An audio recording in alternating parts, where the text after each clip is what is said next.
আলিশা কি করছিস? আমি খেলা করছি। খেলা করছিস?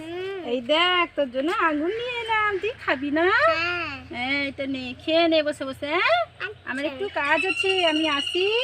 হ্যাঁ, খেয়ে নিবি, আমি আসছি।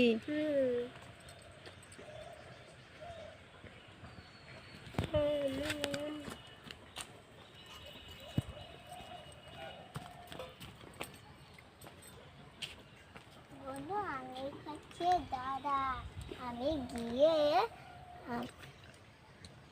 যাই বোনের আঙুরটা আমি নিয়ে নেবো। যাই যাই। বোনা তুই কি করছিস? আঙুর খাচ্ছি। আঙুর খাচ্ছি? আর খেলা করছি। ওই দেখ ওখানে পাখি। ওই দেখতে পাচ্ছি না দিদি। দেখ দেখ ওইখানে আছে। কই? ওই যে দেখ।